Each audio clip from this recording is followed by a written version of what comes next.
what if sometime in the future, mga katiksyap, i-convert ang tao into something else para i-travel in just few minutes or seconds. And I think kana siyang idea, mga katiksyap, is similar to time travel. So it is up to you if you will agree to that or not. Comment down below, mga katiksyap. From papel to computer program para ma-email siya into few seconds. What if sa tao na buhaton, convert ang tao into computer program or whatever it is para maipadala ang tao into like from Philippines to US in just few seconds. Convert ang tao, mind-blowing idea. Diba? Nabuhat na siya sa message and documents. So, dili siya impossible buhaton sa tao. Diba? Alright. Let's go! Let's go, mga katiksyap! So, second clue, mga katiksyap. Woo! Second clue. Travel back to the past. Alright. Travel back to the past. Ganina is travel to the future. Thank you. Tuga mo dito ka sa kwarto ko.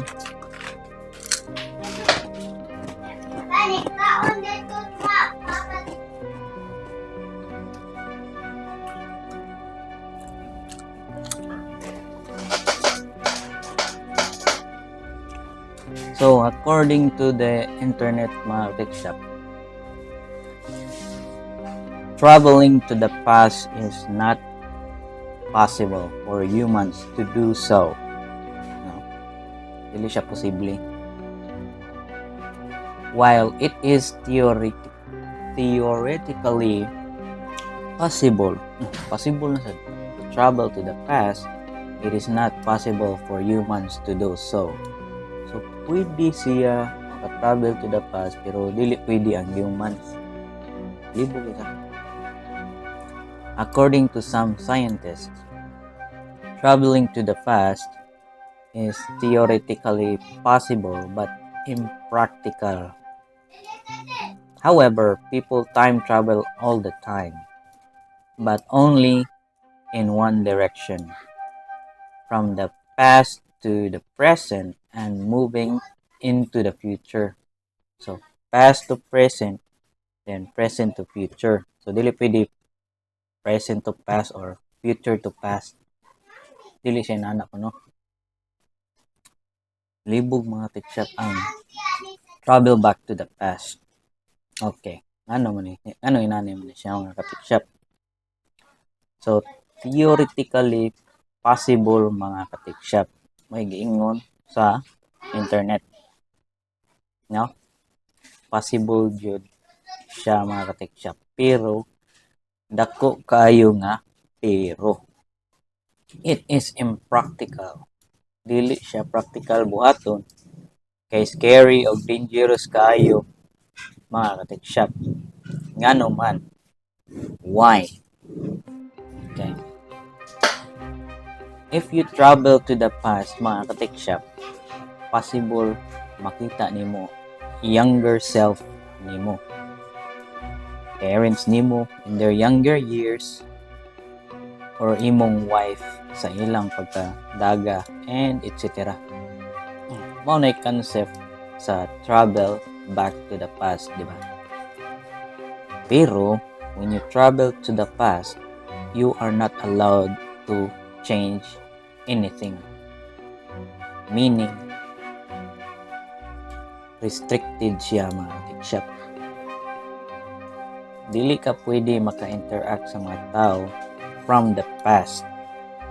Kay the moment nga na kay usbon sa past, mausab sad ang present time, which is dangerous kaayo. Kay possible mawala ka permanently. So, no one is allowed to change the past. pwede ka maka-visit, but you're not allowed to change. Wait sa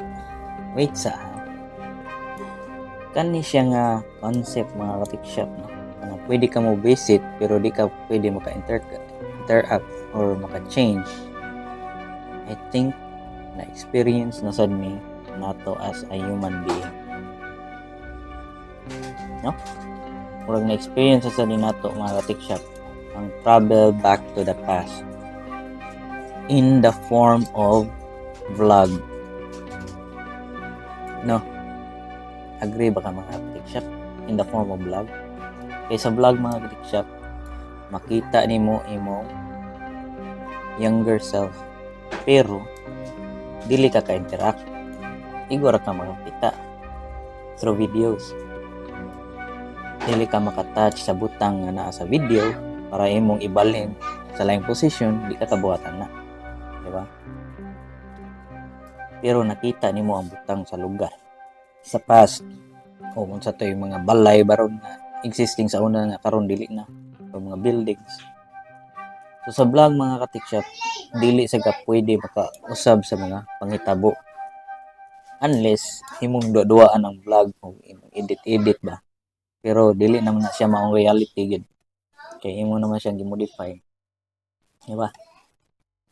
So base ani mga clue mga ka-tikshop sa travel to the future o travel back to the past, makaingon ko nga posible jud guro ang time travel. It's just a matter of time na ay makadiscover or makaimbento o machine nga pwede magamit to time travel, no? I mean, murag ang humans padulong jud guro ana mga ka-tikshop kay sa karon nga 2025, which is naana ta sa age of AI, meaning hinahinay na sa mga scientist o transfer ang information or consciousness to cloud. Natanan sa usa ka server mga ka-tikshop. So who knows mga ka-tikshop, basin existing na jud ang time travel pero wala lang jud takabantay.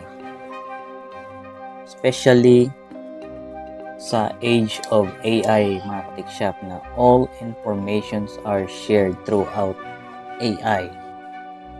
So for example, kanang nanggawa sa kanang social media nga Tesla bots. Ano yung mga Tesla bots mga tikshop, naani sila feature nga gitawag og machine learning. Sila mismo makat-on og ilahang mga tikshop, meaning mura sila tao. And then ilang information or ideas nga na-adapt sa humans ma-save na to cloud server para ma-share throughout sa tanan nga Tesla bots. Example ro na siya mga tikshop na idea. So mas dali ni magkatong compared sa mga tao mga tikshop. So butang lang ta mga tikshop na ay robot nga everyday nag-interact sa mga scientists. So bright kaayo ang AI, diba? Then ma-share pa yun ni nga info to cloud, meaning mas dali ang ilang learning, no? And it could be humans or scientists ang mo discover sa time travel or ang AI naara gid ang tikshop. So what do you think mga tikshop? Put your comments down below. Let's go.